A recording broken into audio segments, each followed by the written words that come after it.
If we just take measles, for instance, anybody here over the age of 70? Did you have measles growing up? Yes. And how was that for you? Well, I had measles. I've read the notes my mother made at that time. Okay. And she wrote, we had measles, and she wasn't too bad. And I called she called her friend to bring her daughter to me. So she could catch measles as well. That's what mothers did at that time. Measles parties, because they wanted to get it over with. But I know that there's always somebody over 70 in my audience, and they always say that same thing. Did you know anybody that went blind from measles? No.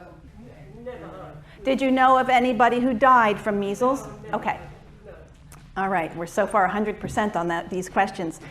Cod liver oil has vitamin A, and it's been known about since the 1940s that is key to recovery from measles, because for whatever reason, the measles virus makes the body consume enormous amounts of vitamin A.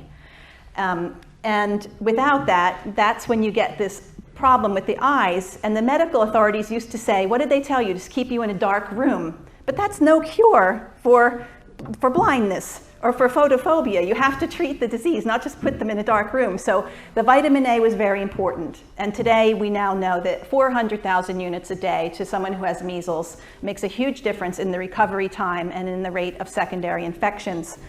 The other thing is that people were wanting their children to be infected with measles because they wanted to get it over with. It was a mild disease of limited duration. Our health authorities knew that and wrote about that before the vaccine was invented. But today, young people, I mean, can you imagine having your 1-year-old infected with measles? Doesn't that just make you feel horror? Now, why would that be? It's because of what you've heard and what you've read.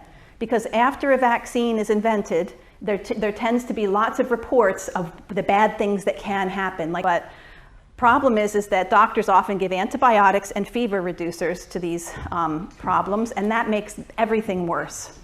You had measles. You have 75 years worth of immunity. I was vaccinated. I probably don't have immunity to measles right now. So I am potentially more of a threat to the herd than you are.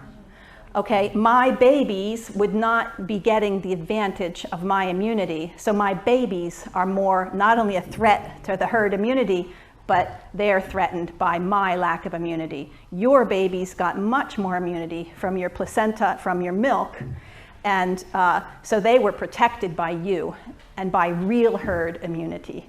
Now, as people your age are dying, older than you, of course, are dying, we're losing the true herd, and we're being replaced by these false herd. And so they're telling us now that we need to revaccinate.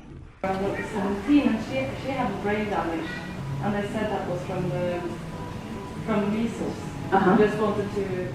Yeah, well, see, measles has to be treated properly. That's part of the problem, is that, first of all, I would say, how many vaccines did that child have beforehand? I would say, did she get breastfed? I'd want to know that, because that's a huge deal when it comes to the development of our immunity. Breastfeeding not only helps the baby develop their immunity, but it makes you stronger even as an adult, okay? So, and I would want to know, did those doctors give that girl antibiotics when she had measles, which will basically disrupt the real immunity in the bowel because it napalms the bowel. And I would want to know if she got vitamin A and vitamin C. Now, those are things that I would ask of that person before I would automatically say that it was all because of a virus.